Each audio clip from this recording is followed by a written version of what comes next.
Oh, may clue na ha? Sige. Mali! Si Nanay de Guzman. Ano? Marianita Flor de Guzman. Ano ang kumpletong Flores pangalan Oh, may Maria. ng asawa ni Jesus A. Dolor? Yes. Come here, Sharon. What's the answer? Nita Flor de Guzman Flores Dolor. Maria. Mali. Mali siya, mali. Kulang! Kulang, meron pa. May first name siya. Sige, ano ulit? Kaya mo yan. Maria Nita Flor de Guzman Flores Dolor. Is correct! Maria Nita Flor de Guzman Flores Dolor. You can keep your prize here. Okay, next question. Sa mga hindi pa po nakakasagot, sumagot kayo. Madami tayo pa-premyo, huwag kayong mag-alala. Okay, next question. In what year, Marisa Dolor Quijano passed the board exam for customs brokerage? In what year? 2005. Is wrong. 2004 is correct! Ayan! Napaka-talaga. Napaka-very good. And now, ladies and gentlemen, let's welcome again on stage our top three female and male category.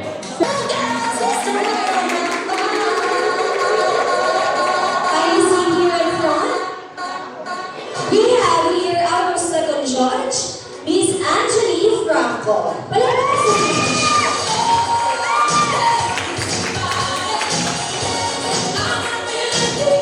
And of course, Miss Rose Bolabua.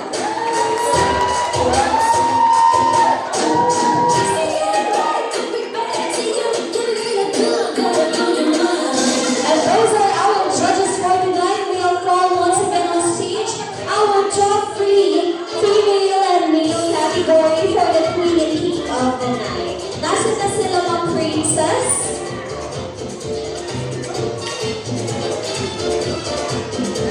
Keisha and Miss Kay. And then Sir Choi. Albert and Sir Jay. Please come here in front.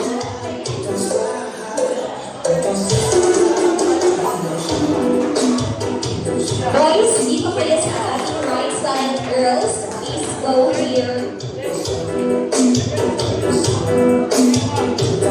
That's the left side of girls. Then po tayo. Okay.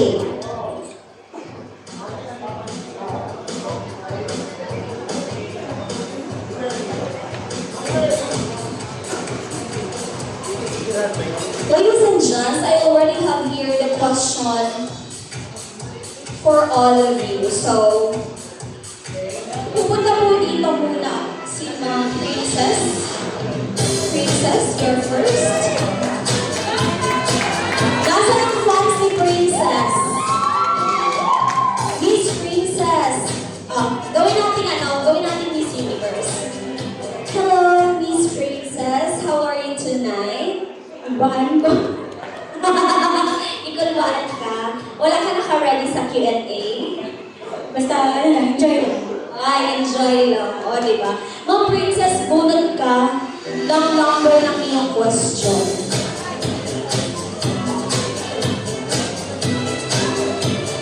At ang napili mo ay number...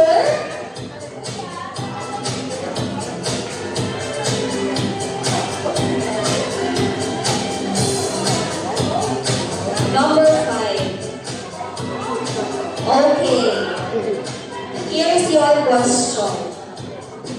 Okay, judges?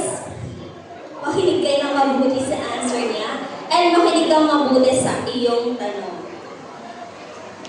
Ang kamakailang pagbaha sa Cebu ay nag-expose ng failure ng ating flood control projects na nagresulta sa malaking pinsala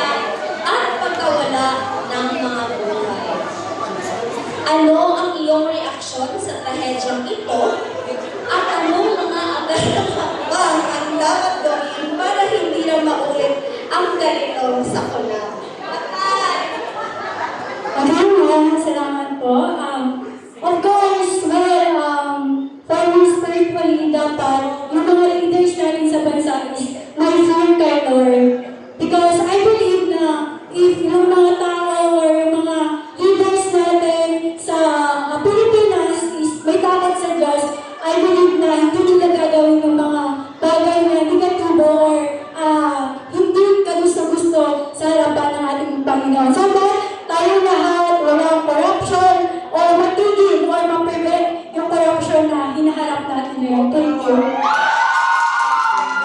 Thank you so much, Miss Princess. Our next contestant is...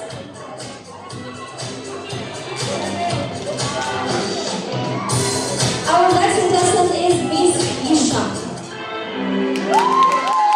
Nasa na ang mga fans ni Kisha? Okay.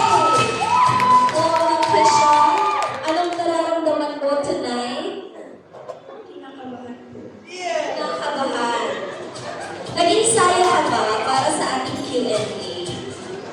Yun nga po, hindi po ako nakaprepare. Hindi ko ma-expect na may Q&A.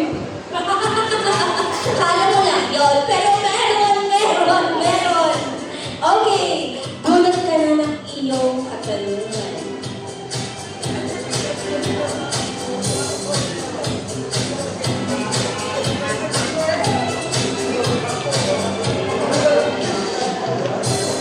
Number 6. Okay, question number 6 is, the recent passing of the 19-year-old Elma Atienza, a mental health advocate herself, has shocked the nation at nagbigay diin sa kahinaan ng kalusugan sa pag-iisip ng mga kabataan. How does her case underscore the urgency of addressing mental health issues in the Philippines?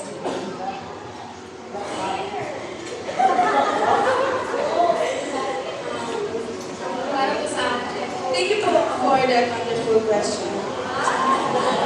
Para po sa akin, recently, di ba, yung nangyari kay Elman at Jensa. So, maraming mga kabataan ngayon na parang mahihina ang kanilang, parang hindi sila sa kanilang mental health. And then, para sa akin, as a, kabataan, napabilang pa ako sa kabataan. Para sa akin po,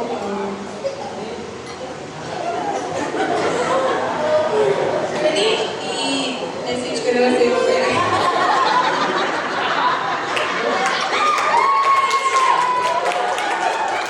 Para sa akin po, advice na lang ako sa mga kabataan.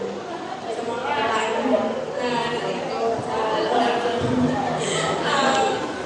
Na maging malapit kayo tapos kay Lord para maging strong pa yung maging thank you. Tama talaga yun. Dapat malapit kayo kay Lord para... Tama naman yan. Nag-ex ko yung kanyang puso. Dapat you should live in faith so that those thoughts will not come in your mind. Diba? Dapat strong ang iyong relationship sa ating Creator para wala kong pumasok na kahindig-hindig na mga plano sa iyong mga isip. Okay, ladies and gentlemen, let's welcome our third contestant, Miss Kate. Palakpakan po natin siya. AKA Catherine Bernardo. Feeling ko, medyo mahaba-haba yung kanyang sagot ngayon. Ayaw kayo ito. Hindi lang ito kasi. Okay, Catherine Bernardo. Ano po yung nararamdaman ninyo ngayong gabi? Wala pa ko nang magkaon. Anong masasabi mo sa lahat ng iyong mga taga-suporta? I just wanna say, What's going on? wait lang po. Gusto ko yung energy ni Kate. Okay, Miss Kate, bumunot ka na ng iyong katanungan. Please give me the number. It's number 4. Okay. You've chosen the question number 4. So here goes your question. What is one thing about the Christmas holiday you would change if you could? Uulitin ko. What is one thing about Christmas holiday you would change if you could, and why? Wow.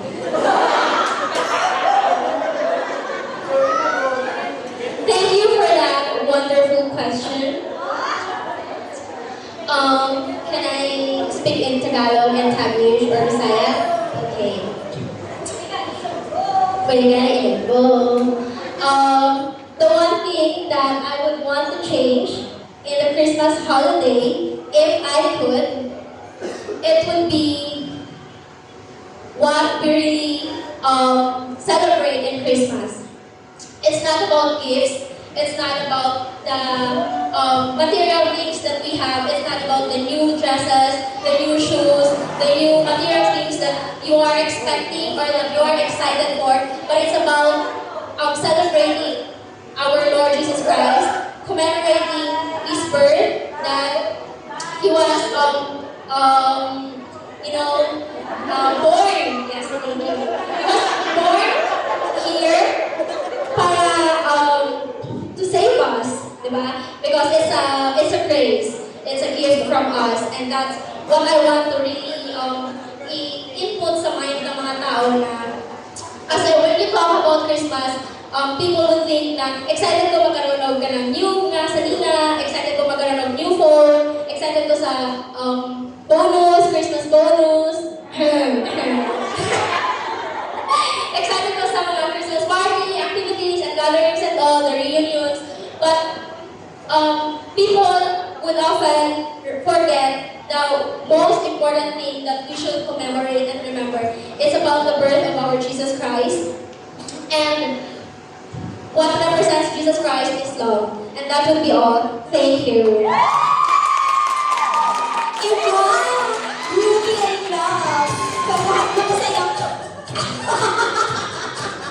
Thank you so much, ladies, for your wonderful answers. Okay. Before we proceed, mag-page po muna ako. Paging the driver of motorcycle with plate number 187MWE. Punta po muna doon sa parking lot kasi nakaharap yung motor ninyo. And 780MHF. And SRM na motor po with plate number 1201-744576. And last is 302MHF. XRM din. Kung mga motor po ninyo ito, kindly proceed sa ating parking lot kasi may dadaan po. Okay, let's get back to our pageant. Let's welcome on stage our candidate number 1, Mr. Choi. Palakpakan po natin siya. Hello, Choi. Anong masasabi mo sa mga fans mo? Last year sa ito? Blanco. Blanco? Karon? Blanco. Blanco na ito. Kapi ka ba? Kapi ko blanco. Okay, please, bumulat ka na ng inyong katanungan.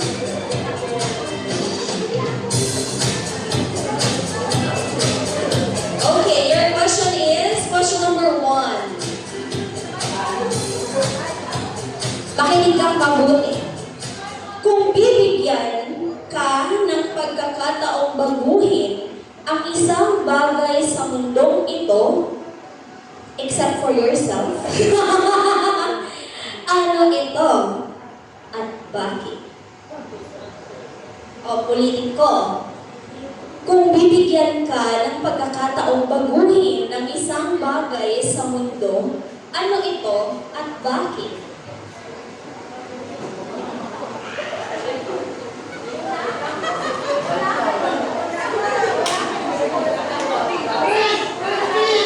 Ay, sana ako nga. Kalimutan pala ako. Gusto lang ako bago, siguro, okay. Kaya siyempre sa ato lang rin, based lang sa ato news ka. Politics mo rin. Gamay sikyat lang, pwede ka pato. Mas better kung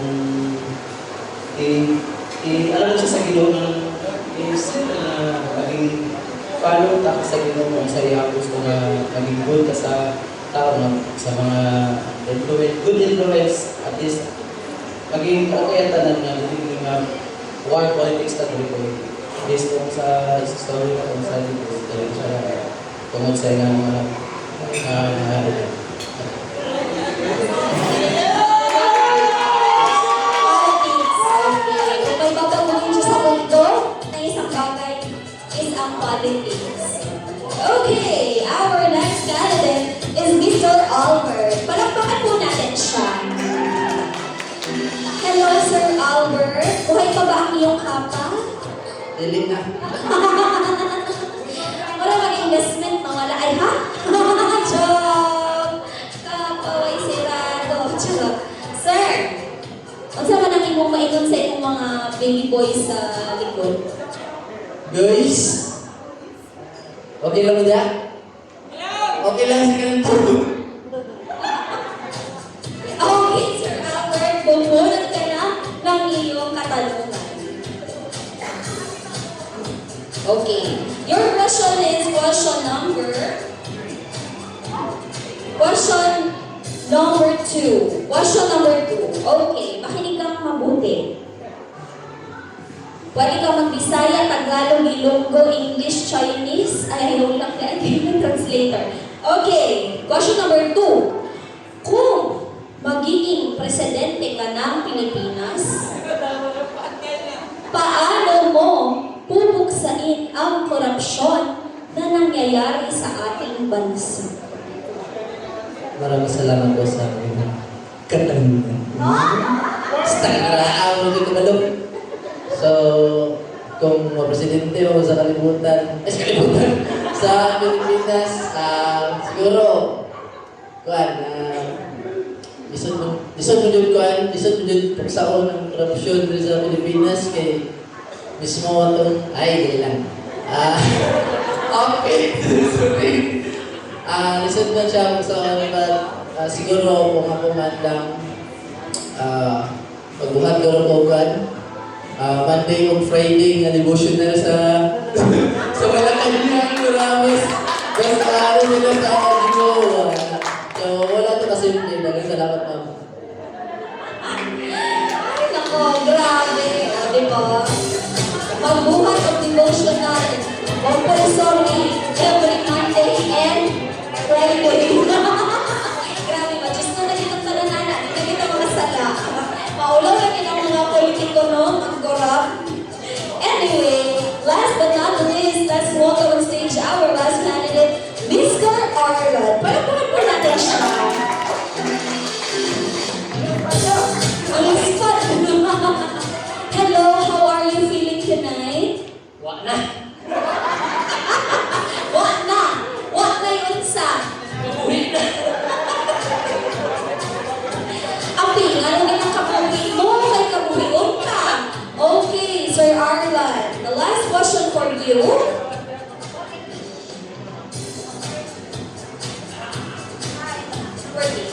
Okay, number 3. Don't worry. Pwede na kami i-translate para sa imo ha. Okay, your question is, if you could change one decision from your past, what would it be and why? Sige, translate na ako ha. Kung naa kay mabag-o nga desisyon nimo sa imong past, sa imong nakaraan, unsa man to o ngano? May watay sulod-sulod sa English na.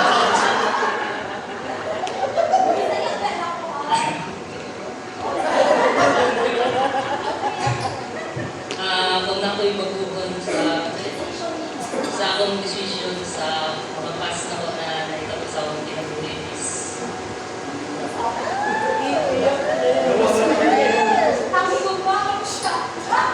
hindi lang mong balikan. Ang kwan lang, ngurog na ko.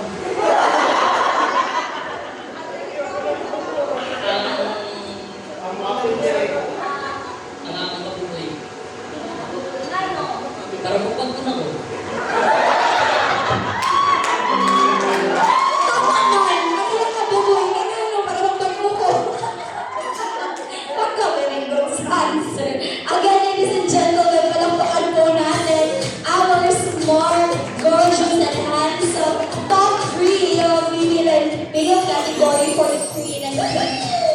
the night.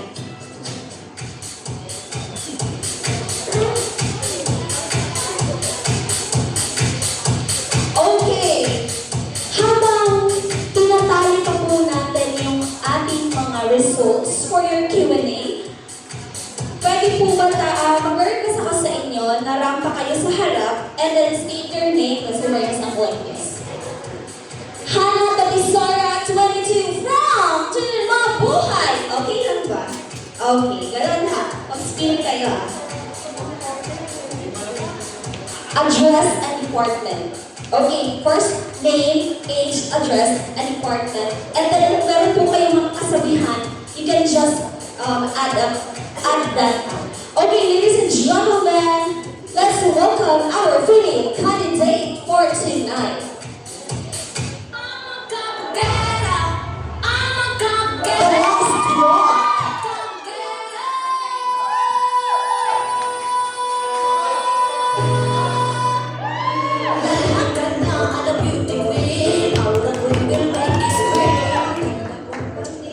Good evening again, everybody. My name is Kate Carden and Pumikpik from General Santos City, representing Department of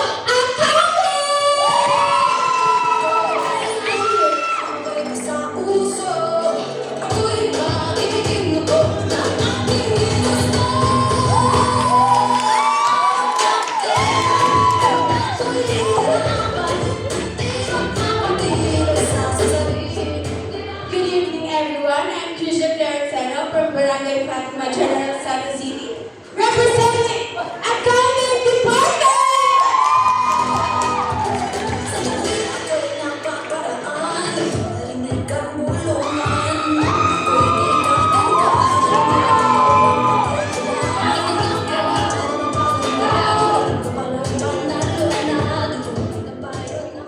My name is Princess from Barangay Kalumpang, General Santos City, representing the Logistics Department!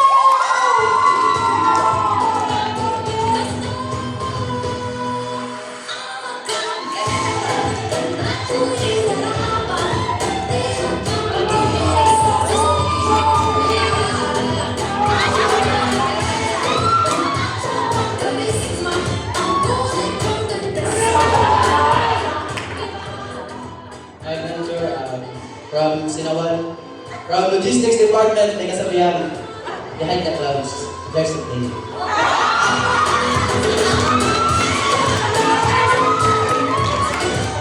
There's a cloud, there's a plane.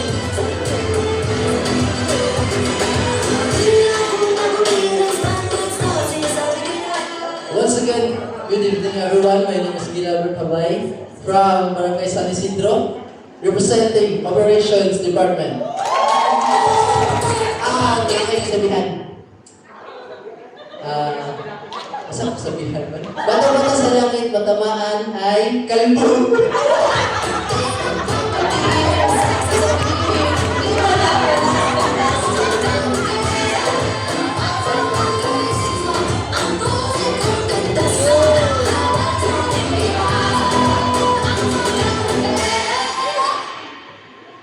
Good evening, everyone. Once again, I am Arden J. Duches Pipito from Quezon Sarangani Province at naniniwala sa isang kasabihang simple lang.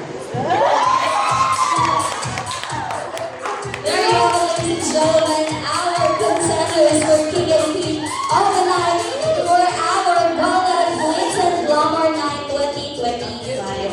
And now, ladies and gentlemen,